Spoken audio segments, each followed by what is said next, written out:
All right, welcome everybody. Data, voice, and video cabling, third edition. The history of telecommunications. So when it comes down to it, first off, what do we hope to get out of this lesson? Well, the objective is obviously to understand the origins and the direction of telecommunications, and understand the base upon in which we work. You see, the history of telecommunications spans a mere 150 years from the development of practical telegraph to today's worldwide fiber optic and satellite networks. Technology often exists long before its practical applications and are put into a widespread use.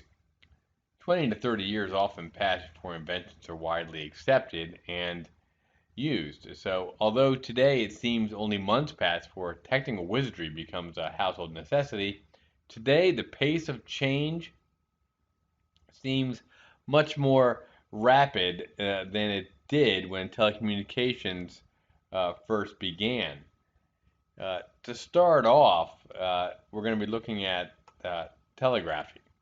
You know, sometime not too long after 1729, when Stephen Gray demonstrated that a thread could carry an electrical charge, people started to think that perhaps messages could be sent electrically. Wire was substituted for thread, and the theoretical basis of telegraphy was aided by Hans Christian Ørsted's discovery of the principle of electromagnetism in 1819 and Alessandro Volta's invention of the electric cell in 1820, now called the battery. Now, by this time, the development of the telegraph was proceeding independently on three continents. But it was not until 1837 that the first patent for communication was issued. The patent went to Cooke and Wheatstone of England for their telegraph of a five-needle system that used a combination of two of the five needles to point to letters in the alphabet.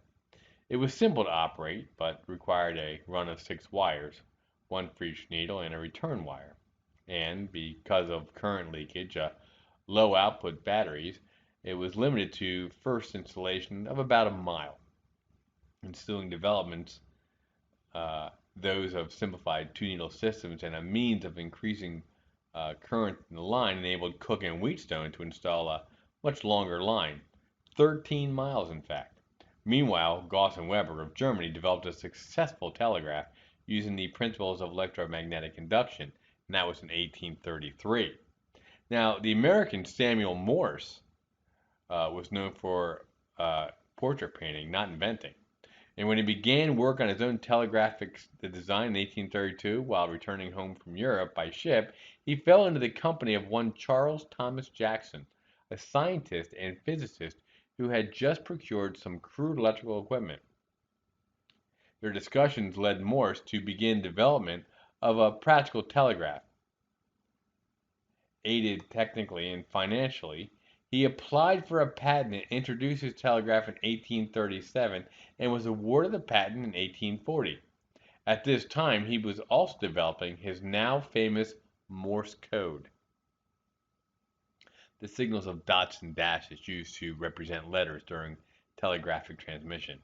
In 1843, Morse was granted $30,000 by Congress for an experimental line between Washington and Baltimore. Now, $30,000 back then, that was a big deal.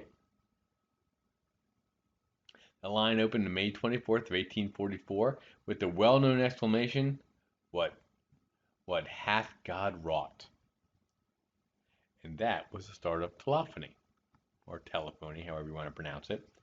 The telegraph had given humans the means to transmit impulses that represented letters. Now, when these letters were received and decoded, they provided a way to convey messages over long distances. Naturally, the next step was to consider whether sound might also somehow be electrically transmitted.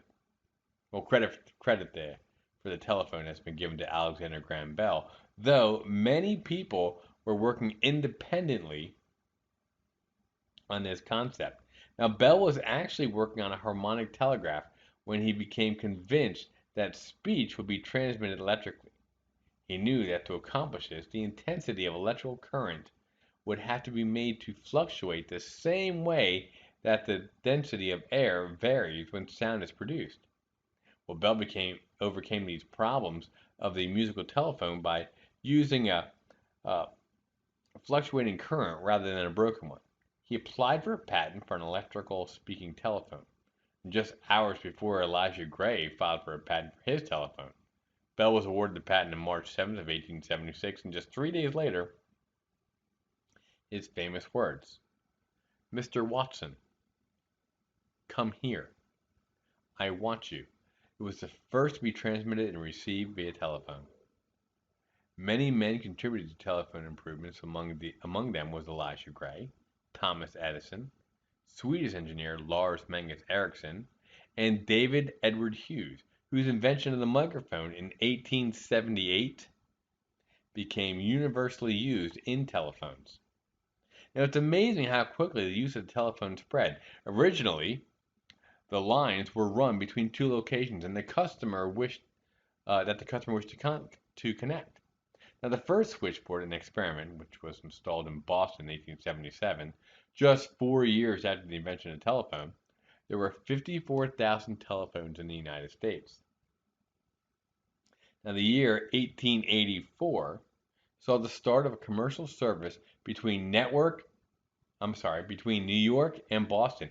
And as the demand was growing so quickly, the American Telephone and Telegraph Company, AT&T, which we are all familiar with, was formed in 1885.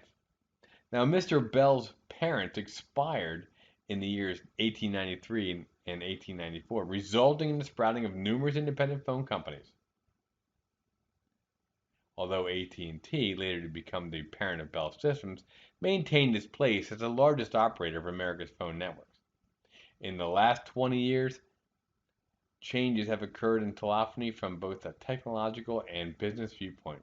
Technologies like digital transmission, electronic switching, and fiber optics have produced massive changes in the way the telephone systems work. But even greater changes have occurred in the business aspects, including increased competition, the breakup of AT&T in 1984, and the subsequent merger of several of the local operating companies. Mergers between telephone and cable television companies have shown that simple telephony is evolving toward a multimedia future. Which brings us to wireless, radio, and TV. Now, following the development of the telegraph and telephone, experiments began to communicate without the wires. The pioneering work of many scientists, especially Nikola Tesla, led to the first practical long-distance wireless telegraph. Built by Guglielmo Marconi, the invention of the Audion tube by Lee De Forest then turned the wireless telegraph into radio. Now, an outgrowth of radio television was a feasible thought, not yet pragmatic idea at the time of World War I. Two approaches subsequently were taken toward the development of this concept: the use of mechanical scanners and the use of completely electronic systems. Now, some of the early mechanical scanners were quite successful and were used in early broadcasts. The British telecast the coronation procession of George VI in this manner. Now, experimental telecasting was beginning in the United States, and though the technology existed, use was strictly regulated by the government. No commercial stations were allowed, only experimental ones. And while awaiting for the development of a federal system of standards, when developments progressed far enough to establish such a system and regular service began, 2 stations were licensed for commercial use. World War II, however, interrupted the emergence of television in both the United States and Britain. And after World War II, the Federal Communications Commission, the FCC, designated 13 VHF, or very high frequency channels, for commercial use. And when President Truman was inaugurated in 1949, it estimated that some 10 million people viewed this telecast. In subsequent years, several adjustments were made to television. improvements in tuning capabilities for both UHF, ultra high frequency, and VHF, very high frequency, and sets that could receive both black and white and color broadcasts. Satellite TV was introduced in 1960 and became commercially available in 1965, providing an alternative to commercial networks. Cable television, providing yet another alternative, was originally confined to receiving and retransmitting those programs originating with over-the-air stations. For example, there were some communities that could never receive broadcast stations, either because of distance or shadow areas where the signal was too weak. Community antennas were installed at a remote location, such as the top of a nearby hill, and signals from them were then fed to the homes in the area via copper cables. In 1962, however, the privilege to originate programming and accept advertising was granted by the FCC, and this and other rulings contributed to the growth and expansion of cable television. An enormous boon for cable TV was provided via means of communication satellites for domestic television broadcasting. Networking was a natural next step, and HBO was the first of a dozen or so networks that developed by the end of the decade, sending their signals via satellite to cable operators around the nation. Networks flourished and superstations were formed. WTBS in Atlanta and WGN in Chicago, for example. Like telephony, cable television was benefited or has benefited from new technologies. Satellites expanded their networks to worldwide markets, and fiber optics in the form of hybrid fiber coax or HFC networks allowed new services such as internet connections. Now digital television promises high quality pictures and even more channels from which to choose. The same technology used in cable TV produced low cost components that could also be used for closed circuit monitoring for security and other purposes. Even video conferencing, which requires too much bandwidth for conventional phone lines, may be possible over the internet through the latest generation of community antenna, television, and cable TV systems. Which brings us to computer networks. Now, many developments preceded the computer as we know it today. What we consider the beginning of real computers is the development of computers during World War II to calculate ballistics. In the 1950s, computers called the first generation computers are those vacuum tube computers that use the idea of stored programming. The Universal Automatic Computer 1, called the UNIVAC 1, was the first mass-produced first-generation computer. The second-generation computers made use of the transistor, which replaced the vacuum tubes. The advantages of the transistor were many. Now, the computers using the transistors were smaller, faster, and more reliable, and used less electricity, and therefore produced less heat. Third-gen computers, such as the International Business Machines, or IBM, System/360, were introduced in 1964 and made use of the integrated circuit, which continued improvements on this single piece of silicon on which were placed transistors that had been considerably reduced in size, brought about a corresponding reduction of computer size and cost throughout the 1960s and the 1970s. Now, new developments are being made all the time, and as anyone who has just purchased a new personal computer will understand, still many of these developments, which the modern PC user often takes for granted, at one time were revolutionary, or nearly so. Now, improved methods for data storage and for input and output, and continued improvements of microelectronic circuitry, advances in computer language, and the development of floppy disks, specialized programs, and the mouse and icons are just a few of these ongoing developments that have permitted computers to play an active role in the daily lives of a large percentage of our population. Computers can be linked by several methods. Linking allows the sharing and transferring of information, thereby multiplying the resources of the single computer, and can be accomplished through directly linking two computers with a cable through a local area network or over the phone or using a modem.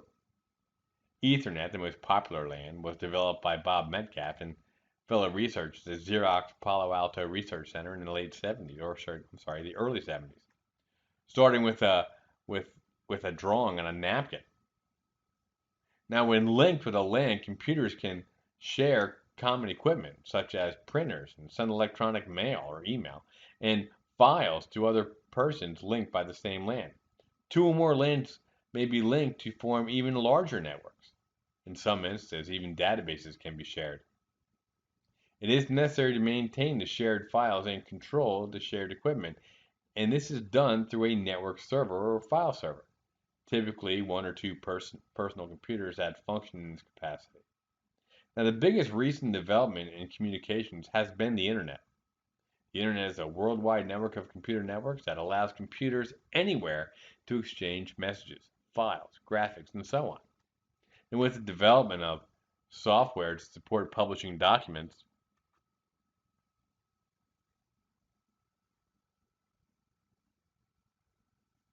on the internet and browsers to allow accessing easily, the World Wide Web, WWW, has become the most widely talked about and most often used communication method of the day. With proper equipment, the web can handle voice, data, and video equally well. Even CATV companies are getting into the internet, offering high-speed connections through cable modems, which will then provide internet access to multiplexing the data over cable as a channel of the cable TV system or CATV system. It's actually community access, not cable. It's a common misnomer. Any computer can be linked over the internet with another computer equipped in the same fashion.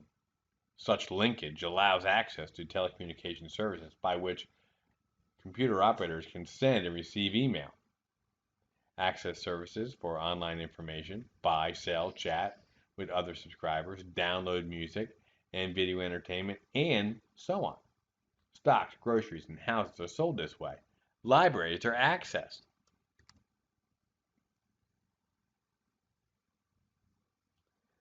And notices are posted on public bulletin boards.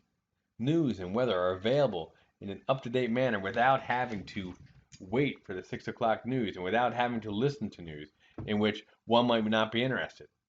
Messages can be sent reliably, nearly instantaneously, inexpensively, and with the proper encoding, with complete privacy between any of the computers in the world and linked and equipped in the necessary fashion.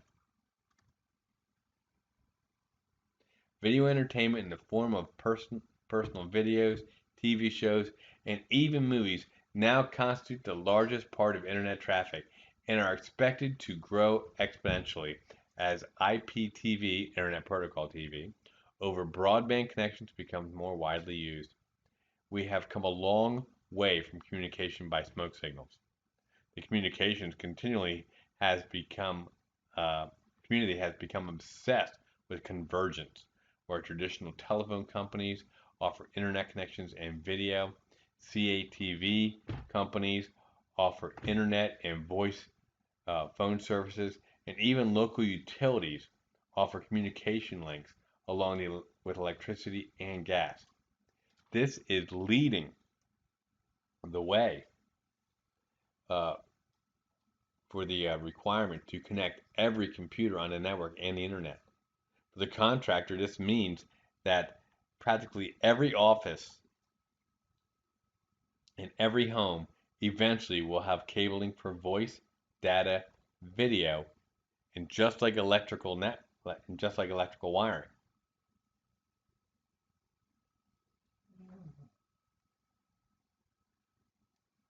And if you've missed the one definition that we always talk about, convergence is the having multiple types of networking on one system. So for example, if I'm going to say that we are converged, that means that my network is carrying voice, my networking is carrying data, my networking is carrying video. All these different aspects of communication are all on one network. That is what we mean by convergence today.